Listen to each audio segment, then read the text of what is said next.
जिसके पास दौलत थी, लश्कर थे, महल थे और सबसे ज्यादा उसके पास वो चीज थी जो इंसान को तबाह कर देती है, तकब्बुर। वो कहता था, कौन मुझे गिरा सकता है? मैं ही इस जमीन का खुदा हूं। लेकिन एक रात एक ऐसी चीज ने बाबुल को हिला दिया जिसका तसव्वुर भी किसी के जहन में नहीं था। न तलवार का वार, न तीर का हमला, न किसी बड़े लश्कर की ताकत, बस एक ऐसी मखलूक जो नजर भी ना आए, जिसके आगे नमरूद की लाखों की फौज सब बेबस हो गए और आखिरकार उन्हें मिट्टी में मिलाकर हलाक कर दिया गया। पुराने इराक यानी बाबुल की जमीन के पास एक ऐसी सल्तनत जहां सिर्फ एक ही आवाज का हुक्म चलता था, नमरूद। कुरान करीम में इस बादशाह का कोई जाती नाम नहीं मिलता, लेकिन तफसीर इब्न कसीर और कुछ रिवायतों के मुताबिक ये बादशाह नमरूद था, जो उस जमाने का बेहद ताकतवर और मुतकब्बिर हुक्मरान था। लोग उसके कदम की आहट से लरज़ जाते। उसके महल के साए में शहर खड़े थे और इंसानियत अपनी गर्दन उसके तकब्बुर के आगे झुका चुकी थी। नमरूद कहता, रिज्क मैं देता हूं, जिंदगी मैं देता हूं, मौत मेरे हुक्म से होती है। वो न सिर्फ बादशाह था, अपने आप को रब कहता था। एक दिन नमरूद के पास एक नजूमी आया और उसने बताया, एक ऐसा बच्चा पैदा होने वाला है जो तेरी हुकूमत और तेरी खुदा होने के दावे को तोड़ कर रख देगा। नमरूद का चेहरा सुनहरी महलों में भी पीला पड़ गया। उसने हुक्म दिया, अब से कोई माँ बच्चा पैदा ना करे, हर बच्चे को कत्ल कर दिया जाए। गलियों में फरियादें उठी, माओं की आंखों से आंसू बहने लगे और जुल्म के नक्शे कदम खून में डूब गए। लेकिन जिसे अल्लाह बचाना चाहे वो फिर दुनिया के तमाम दरवाजे बंद करके अपना एक खास दरवाजा खोल देता है। हजरत इब्राहीम अलैहिस्सलाम की वालदा ने एक पहाड़ी गुफा में पनाह ली। हर तरफ गहरी खामोशी, फिर अचानक एक नूर, एक ऐसी रोशनी जो खामोशी को अपनी लहरों में समेटे फैलती चली गई और हजरत इब्राहीम अलैहिस्सलाम की विलादत हुई। उनकी तरबियत चुप रहकर गुफा के अंधेरों में होती रही।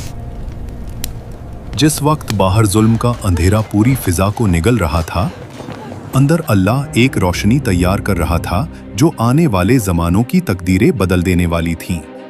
दोस्तों, आज का सवाल, कौन से नबी अलैहिस्सलाम जिन्नों और जानवरों से बात कर सकते थे? अपना जवाब कमेंट्स में लिखिए और जिन लोगों ने अभी तक सब्सक्राइब नहीं किया, सब्सक्राइब कर लें ताकि हमें मोटिवेशन मिले और ऐसे कंटेंट आप तक पहुंचता रहे। जज़ाकल्लाहु खैर। गुफा से निकलते ही इब्राहीम अलैहिस्सलाम ने अपने आसपास की दुनिया को देखा। तारे, चांद, सूरज सब एक निजाम में चल रहे थे। यहीं से उनका सफर शुरू हुआ। कुरान के मुताबिक इब्राहीम अलैहिस्सलाम के वालिद का नाम आज़र था। वो बुत बनाने वाले एक मशहूर कारखाने के सरबराह थे और इब्राहीम अलैहिस्सलाम की तरबियत बचपन से ही उस बुत परस्त घराने में हुई। हजरत इब्राहीम अलैहिस्सलाम हर चीज को गौर से देखते। उनकी जुबान पर एक सवाल रहता, हक क्या है?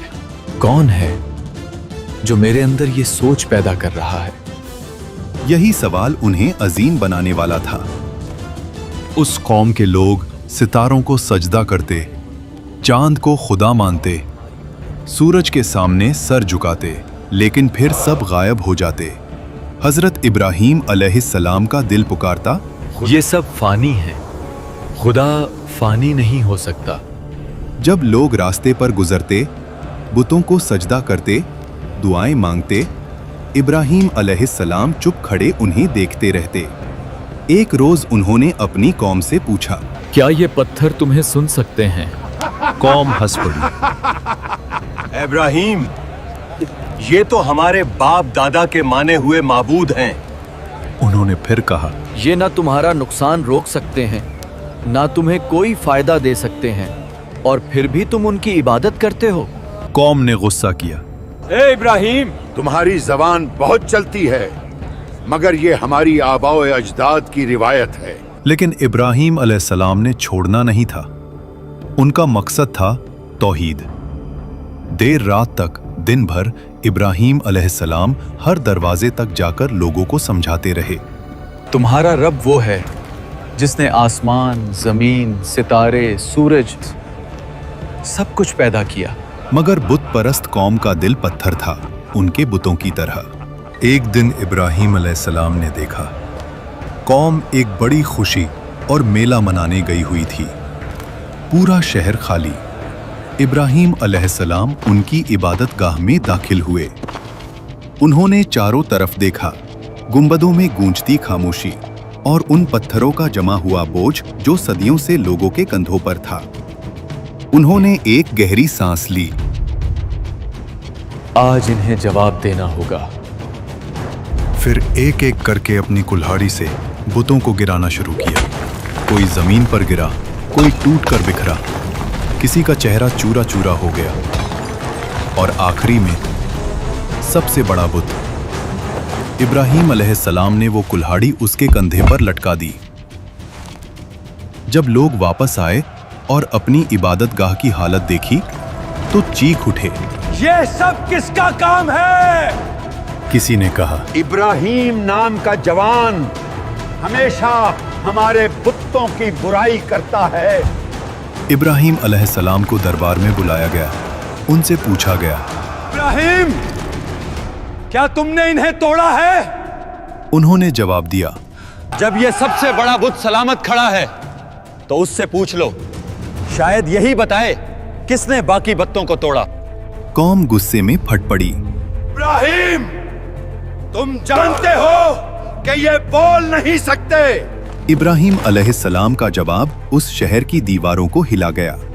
जब तुम जानते हो कि ये बोल नहीं सकते, चल नहीं सकते, फायदा नहीं दे सकते, नुकसान नहीं पहुंचा सकते, तो फिर तुम उन्हें रब क्यों बनाते हो? ये आवाज हवाओं में घूमी, लोगों की जुबानों से टकराकर नमरूद के महल तक पहुंच गई।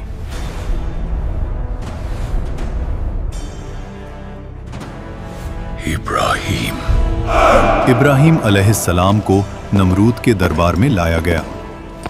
आज यहां कोई आम मुलाकात नहीं थी।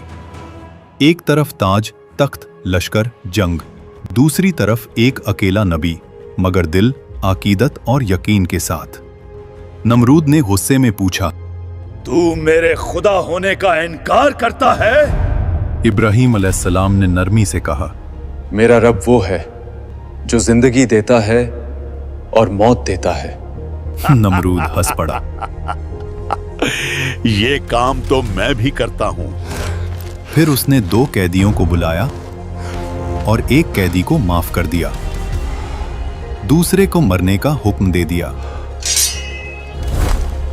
और बोला, देखो, मैं भी जिंदगी और मौत देता हूं। लेकिन फिर इब्राहीम अलैहिस्सलाम का एक जुमला तकब्बुर की दीवारों को तोड़ गया। मेरा रब सूरज को मशरिक से निकालता है। अगर तू खुदा है तो इसे मगरिब से निकाल। दरबार जम गया, हवा तक रुक गई, आंखें तक फैल गईं। कुरान कहता है, काफिर बेहाल होकर रह गया। नमरूद का तकब्बुर पहली दफा हिल गया। सच हमेशा 2 रास्ते देता है, या झुक जाओ या जला दो। नमरूद ने जला देने का रास्ता चुना। उसने हुक्म दिया, सबसे बड़ी आग जलाओ जो इस जमीन ने कभी न देखी हो। लकड़ियां जमा की गईं, इतनी के पहाड़ बन गई और शोले आसमान को छू रहे थे। आग की तपिश इतनी बढ़ गई कि परिंदे भी उस जगह से न उड़ सके। फिर एक मुंजानीक तैयार की गई जो पत्थर और आग के गोले दूर तक फेंकती थी। हजरत इब्राहीम अलैहिस्सलाम के हाथ बंधे गए। जालिम कौम हंस रही थी। नमरूद अपने तकब्बुर में ये सब देख रहा था। और फिर इब्राहीम अलैहिस्सलाम को आग में डाल दिया गया। जमीन ने सांस रोक ली, आसमान साकूत में डूब गया और फिर अर्श इलाही से हुक्म उतरा, ए आग, इब्राहीम पर ठंडी हो जा और सलामती बन जा। आग की फितरत बदल गई। जलाने के लिए पैदा हुई थी, लेकिन रब ने उसे इत्मीनान का बिस्तर बना दिया। आग के बीच सब्ज घास उगाई। इब्राहीम अलैहिस्सलाम मुस्कुराते हुए खड़े हुए, कपड़े बेऐब, जिस्म सलामत। रूहानी नूर उनके चेहरे पर चमक रहा था। जालिम कौम की आंखें फट गई, तकब्बुर की दीवार टूट पड़ी। इब्राहीम अलैहिस्सलाम जिंदा निकले, मगर नमरूद अंदर से मर गया। आखिर नमरूद और उसकी फौज का अंजाम क्या हुआ? ये वाकया कुरान में नहीं आता, मगर इब्ने कसीर ने अपनी तफसीर में एक रिवायत के तौर पर बताया है कि एक दिन अल्लाह ने एक छोटे से मच्छर को नमरूद की फौज पर मुसल्लत कर दिया। एक रात आसमान से गुबार उठता है, पहले एक मच्छर, फिर दो, फिर लाखों। मशालें बुझ जाती हैं, फौज भागती है, घोड़े बेकाबू हो जाते हैं, सिपाही चीखते हुए अपने बादशाह को पुकारते हैं। एक ऐसी मखलूक जो इंसान की नजर में कुछ नहीं, एक अजीम फौज को धूल में मिला देती है।